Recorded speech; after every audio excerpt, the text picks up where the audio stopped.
Welcome to this week's show, in which we look at political developments, recent political developments in our country, and what that means for our country as we move forward towards 2022 elections.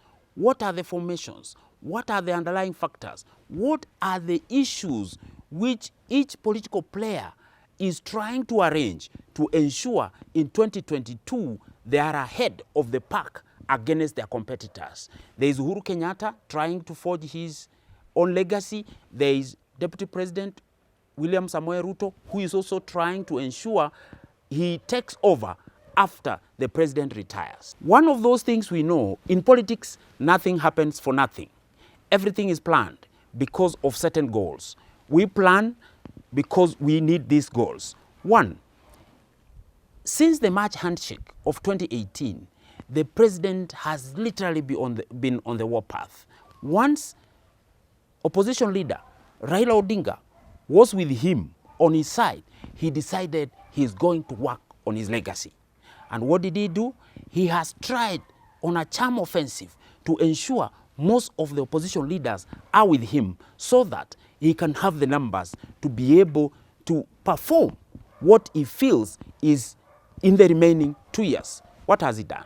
He has brought in opposition Raila Odinga through the March 2018 handshake. Number two, he has brought in another opposition leader, Kalonzo Musyoka of the Wiper Democratic Party. Number three, he has brought in the leader of Chama Shinani, Isaac Ruto, into the fold. Number four, the KANU chairman, who is Senator for Baringo, Gideon Moi, has also joined the fray. What does that mean? It means he now has that impetus. He has the numbers. And because of that, he has implemented certain reforms. He has moved to the Senate to implement certain changes. One, the leader of majority in the Senate, because of these numbers, has already been removed. That is Kipchumba Murkomen. He was shown the door courtesy of these numbers. Now we have a new Senate majority leader. Who is his neighbor? That is the Senator Samuel Pogisho. He has taken over already as the Senate majority leader. Remember, he's from KANU. Secondly, the Deputy Speaker at the Senate was Professor Kithure Kindiki, who is the Senator for Tharaka Nithi. He was shown the door. Now we have a new Deputy Speaker at the Senate. That is Professor Margaret Kamar, who is the Senator for Uasin Gishu. She has already taken over as the Deputy Speaker of the Senate. Now, the committees at the Senate have already been reconstituted. So we already have a fully reconstituted Senate. And the president can now carry forward his legacy projects and legal framework, which he feels is been blocked for a long time. Secondly, the president has also moved in to control the National Assembly. The Speaker has not been touched, the Deputy Speaker has not been touched, but the committees at the National Assembly are being reconstituted. The whip, who was hitherto, was Ben Washiali, the MP for Mumias East, who has again been shown the door. Now we have a new whip at the National Assembly, courtesy of the handshake and courtesy of coming together of the opposition leaders with the president. He has not only stopped in the bicameral parliament, he has moved to the executive. What has he done to the executive? He is reorganizing the executive in such a manner that those duties which were hitherto the deputy president's duties have now been given to other people.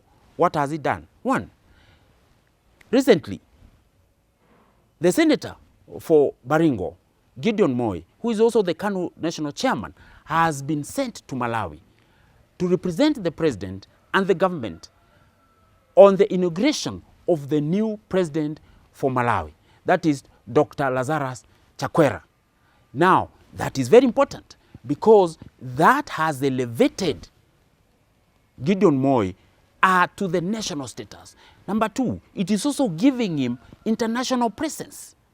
It is also showing him to other parties from without the borders. And that is very important.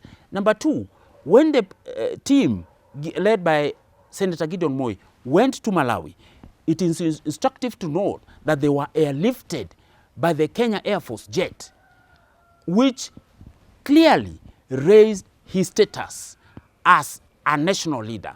Whether that will continue, we don't know. But for that matter, that has those implications.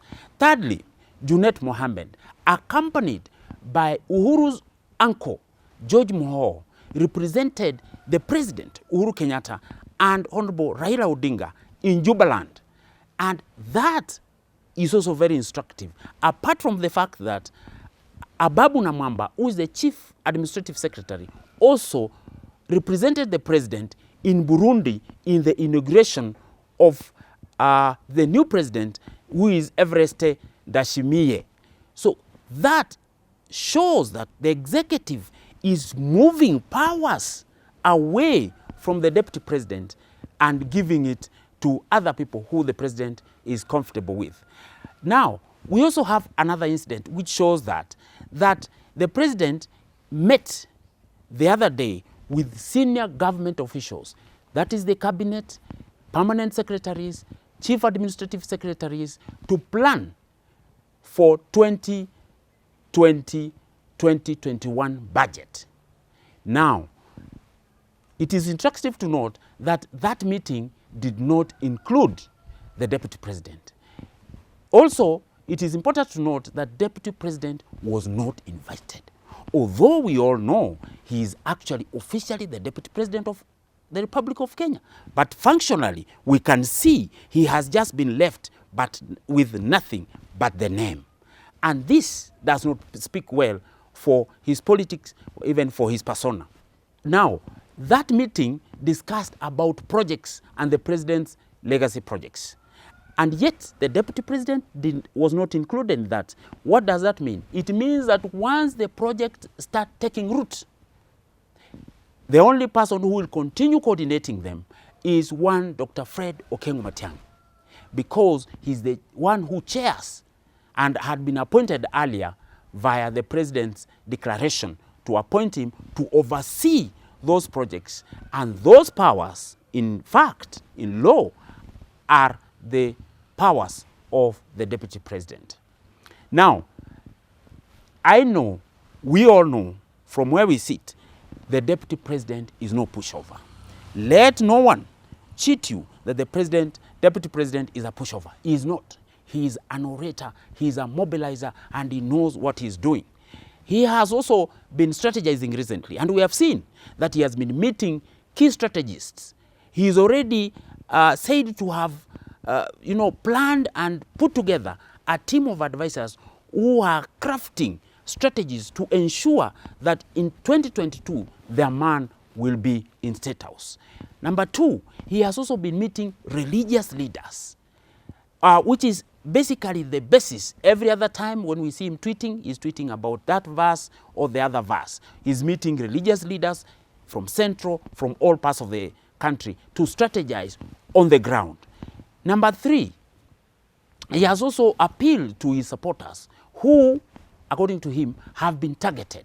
Those who have been removed in the National Assembly, those who have been removed in the Senate, and those who have been touched in the government, to be patient enough, because he knows the pains that they are feeling. But for now, the battlegrounds are drawn. For now, the war cry is out. Dr. William Samoei Ruto is on campaign mode, and he has mastered the game. He knows how to do it. The president is on his legacy. Who will blink first? We don't know, but we will see soon.